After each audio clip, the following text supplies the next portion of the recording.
बहुत समय पहले की बात है। उत्तर भारत के एक शांत और सुंदर गांव में अर्जुन नाम का एक युवक रहा करता था। अर्जुन मेहनती, ईमानदार और अपने परिवार से अत्यंत प्रेम करने वाला व्यक्ति था। हाल ही में उसकी शादी एक सुंदर, संस्कारी लड़की मीरा से हुई थी। दोनों का जीवन प्रेम और विश्वास से भरा हुआ था। शादी के कुछ ही महीनों में अर्जुन को गांव में आदर्श पति कहा जाने लगा। गांव के बाहर एक पुराना पीपल का पेड़ था, जिस पर एक बूढ़ी चिड़िया रहा करती थी। वह कोई साधारण चिड़िया नहीं थी, उसमें अनुभव का खजाना था। सालों से वह उस गांव में रह रही थी, हर घर परिवार के उतार चढ़ावों की गवाह थी। लोग उसे मजाक में दादी चिड़िया कहने लगे थे, लेकिन उसके कहे हुए शब्दों में गहराई होती थी। कई लोग उसकी सलाह लेकर अपने जीवन की दिशा बदल चुके थे। एक दिन अर्जुन अकेले खेत से लौट रहा था। रास्ते में थककर वह पीपल के पेड़ के नीचे बैठ गया। तभी बूढ़ी चिड़िया ने उससे कहा, अर्जुन बेटा, तू अब शादीशुदा है, तेरा जीवन एक नया मोड़ ले चुका है। आज मैं तुझे एक ऐसी बात बताने जा रही हूँ जो तेरे पूरे जीवन को दिशा दे सकती है। अर्जुन ने हाथ जोड़कर कहा, दादी चिड़िया, आप कहिए।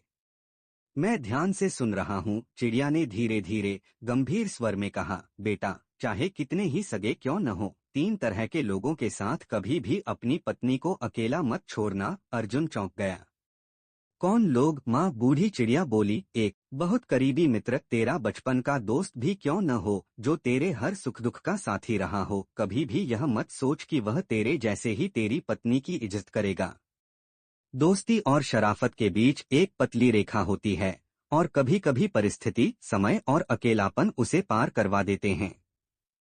मैंने देखा है, कई घर इसी दोस्त के कारण उजड़ गए, जिन पर सबसे ज्यादा भरोसा किया गया था। बहुत मददगार रिश्तेदार, कभी कभी वह मामा, फूफा, भाई या चाचा, जो हमेशा मदद के लिए तैयार रहता है, सबसे बड़ा धोखा वही करता है।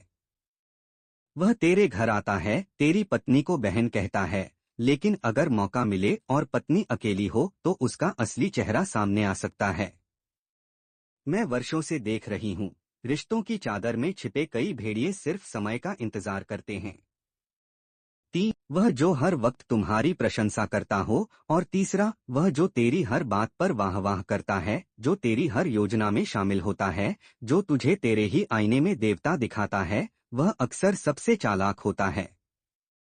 वह पहले तुझमें घुलता है, फिर तुझसे जुड़ने के बहाने तेरे घर में घुसता है।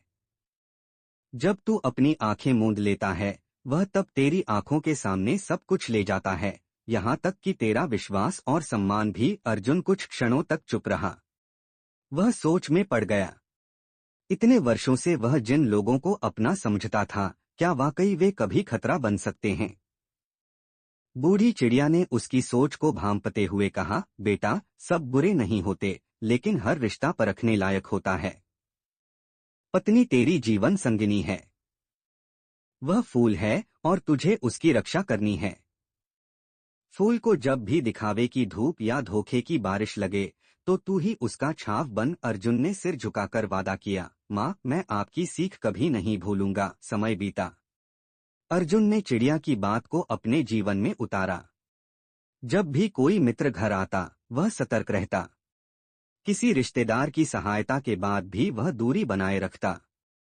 वह अपनी पत्नी के आत्मसम्मान, उसकी सुरक्षा और विश्वास का प्रहरी बन गया। उसकी सजगता ने कई संभावित संकटों को आने से पहले ही रोक दिया। वर्षों बाद जब अर्जुन वृद्ध हुआ, उसके बच्चे बड़े हुए और मीरा उसके साथ अब भी एक मजबूत रिश्ता जी रही थी, तो एक दिन उसने अपने बेटे को वही बात बताई जो कभी बूढ़ी चिड़िया ने उसे कही थी। लेकिन उस दिन पीपल का पेड़ सूख चुका था और बूढ़ी चिड़िया अब कहीं दिखाई नहीं देती थी। फिर भी उसकी कही बातें गांव की हवाओं में अब भी तैरती थीं, चाहे कितने ही सगे क्यों न हो। इन 3 लोगों के साथ अपनी पत्नी को अकेला मत छोड़ना। सीख, रिश्ते केवल खून से नहीं, समझदारी से बचाए जाते हैं। विश्वास के नाम पर आंख मूंद लेने से पहले सच्चाई की झलक जरूरी होती है।